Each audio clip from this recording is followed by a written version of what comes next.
Shalom saudaraku, jumpa lagi dalam Suara Gembala. Kali ini kita akan membaca bagian dari kitab Daniel yang terakhir, pasal 12. Kalau saudara baca pasal 12 itu judul perikopnya Akhir Zaman, ya. Tapi kita akan langsung aja pada ayat yang ke-8, saudara. Adapun aku memang kudengar hal itu tetapi tidak memahaminya. Lalu kutanya, Tuanku, apakah akhir segala hal ini? Tetapi ia menjawab, pergilah Daniel, sebab firman ini akan tinggal tersembunyi dan termeterai sampai akhir zaman. Saya ulangi ya saudaraku ya. Pergilah Daniel. Nanti kita tahu ya pergi kemana itu ya Daniel ya. So, saat itu Daniel sudah lanjut usia, dia sudah selesai dengan tugas, nanti kita akan lihat. Tetapi ia menjawab, orang itu menjawab, pergilah Daniel sebab firman ini akan tinggal tersembunyi dan termeterai sampai akhir zaman. Jadi rahasia-rahasia tentang akhir zaman, saudaraku, itu oleh Tuhan dimeterai.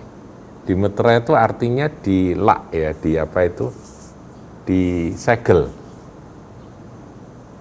Nggak boleh orang melepas segel tersebut. Sampai waktunya, yaitu ketika anak domba itulah yang dapat membuka meterai-meterai, dan itu ada di kitab Wahyu, saudara. Nanti saudara bisa baca bahwa hanya anak domba itu, yaitu Yesus Kristus Tuhan yang telah bangkit, itu yang dapat membuka akan meterai-meterai atau segel-segel tersebut. Dan kapan itu? Ya akhir zaman, saudara. Waktunya nanti pada saat akhir zaman meterai itu baru akan dibuka. Jadi firman itu akan tinggal tersembunyi, artinya orang akan berusaha menyelidiki, tapi ya mereka nggak akan paham, saudara. Makanya dikatakan ayat 10. Wah, kita lihat ya ayat 10. Banyak orang akan disucikan dan dimurnikan dan diuji. Jadi selama proses orang mencoba menyelidiki, menemukan sedikit kebenaran, menafsir ini, menafsir itu tentang akhir zaman. Sampai sekarang ini tafsiran akhir zaman masih banyak, saudaraku ya. Kalau kita dewasa, kita tidak saling menyesatkan satu sama lain. Orang yang punya tafsiran akhir zaman begitu, begini, begitu, ya asal itu ada di dalam ayat firman, ya coba kita dengarkan. Boleh setuju, boleh tidak. Karena memang masih termeterai, saudara ya. Jadi kalau ada orang yang dengan PD-nya dia berkata bahwa harus terjadi seperti ini, seperti yang dia jelaskan, tafsir yang dia jelaskan, itu ya kita jangan tanggapi, saudara. Saya suka mengikuti akan ajaran-ajaran akhir zaman dari orang-orang yang menyelidiki tentang rahasia akhir zaman. Tetapi dalam hati saya berpegang pada ini, bahwa selama meterainya belum dibuka oleh Tuhan Yesus, ya rahasia itu masih tersembunyi. Boleh diselidiki, boleh diduga-duga, boleh ditafsirkan. Tapi tafsir itu nanti akan progresif sesuai dengan waktunya Tuhan. Ketika benar-benar meterai dibuka, oh seperti itu kenyataannya, begitu ya saudaraku ya.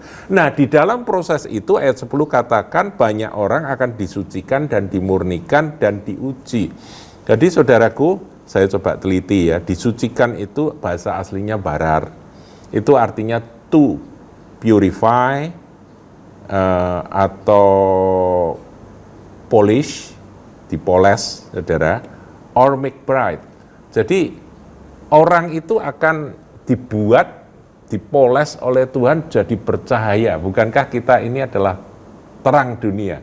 Kalau kita ini milik Kristus, kita terang dunia. Jadi disucikan itu artinya supaya kita ini bercahaya di tengah-tengah kegelapan dunia ini. Barar ya, make bright. Tuhan akan buat kita ini bersinar, bercahaya.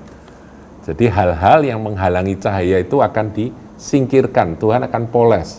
Kalau saudara moles mobil supaya mobil cat mobilnya itu kinclong itu kan dipoles, saudaraku ya. Pada waktu dipoles tentu sakit ya, nggak enak ya. Tapi disitulah kotoran-kotoran yang masih nempel di permukaan cat itu akan dikikis, saudara ya, dengan barar. Disucikan itu artinya barar. Kemudian dimurnikan, itu laban, ya, to make white. Jadi seperti dikelantang begitu, dikelantang supaya jadi putih. Saudara tahu ya, dikelantang itu kalau kain yang berwarna putih itu setelah dicuci supaya dia tambah bercahaya, dia dijemur di bawah terik matahari supaya dia semakin putihnya itu bersinar. Jadi banyak orang akan dimurnikan, ya, to make white, laban. Kemudian diuji. Nah, diuji ini dites. Saudara, hidup ini adalah ujian. Kalau ujian itu datang, saudara ingat ini, bahwa selama perjalanan menuju akhir zaman, Tuhan Roh Kudus akan bergerak. Dia punya tujuan memoles Anda supaya Anda makin percaya menjadi saksi Kristus di tengah-tengah dunia yang gelap ini. Dunia yang tidak adil ini.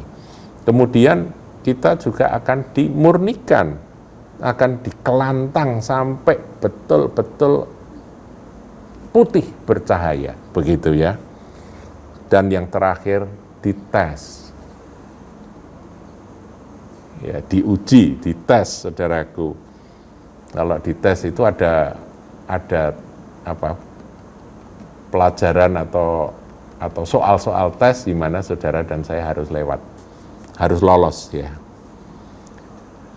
Tetapi orang-orang fasik, nah ini bicara orang-orang yang orang fasik, saudaraku, orang yang tidak takut Tuhan akan berlaku fasik. Mereka tetap akan berbuat jahat, berlaku fasik. Dan tidak seorang pun daripada orang fasik itu akan memahaminya. Ketika mereka itu coba mau dipoles, mereka lari, mereka marah. Mereka menolak Tuhan. Ketika mereka mau diputihkan, mereka menolak Tuhan. Ketika mereka diuji, mereka gugur. Ini orang-orang fasik, saudaraku ya. Mereka tidak memahami bahwa ada masa ujian, ada masa pemolesan, ya, to make bright tadi. Tetapi mereka karena nggak ngerti tujuan Tuhan, akhirnya mereka menolak dan akhirnya mereka tetap fasik. Nah, mereka orang seperti itu nggak bisa memahami panggilan Tuhan. Tetapi orang-orang bijaksana akan memahaminya. Memahami ketika ada ujian mereka paham. Ketika ada masa pemolesan mereka paham. Saudaraku ya, ada tujuan Tuhan untuk itu. Jadi saudaraku, kita ngerti ya, kita loncat sekarang. Saya nggak akan bahas ayat yang ke-11. Kita akan lihat ayat 13. Tadi saya singgung bahwa kepada Daniel dikatakan pergilah Daniel. Nah, sekarang kita lihat diulang lagi di sini. Tetapi engkau, ayat 13 ya, tapi engkau pergilah sampai tiba akhir zaman. Dan engkau akan beristirahat. Jadi suruh pergi, suruh istirahat. Itu Daniel. Dan akan bangkit untuk mendapat bagianmu pada kesudahan zaman. Jadi kepada Daniel, setelah Daniel itu melakukan tugasnya sebagai nabi, sebagai saksi di tengah-tengah kerajaan kafir, saudaraku ya, dia disuruh pergi istirahat. Mati secara fisik, tidur, saudaraku ya. Ya, kuburan Daniel masih ada di Irak, saudaraku ya.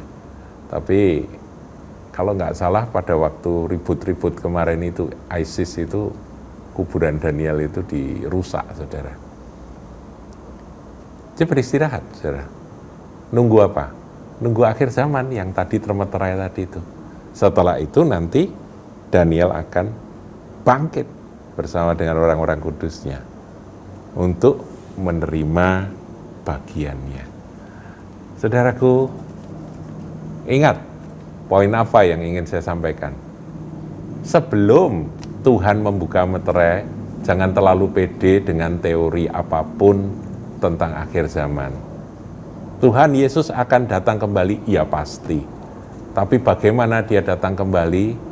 Apakah pengangkatan terjadi sebelum aniaya besar atau setelah aniaya besar? Kita juga masing-masing punya teori.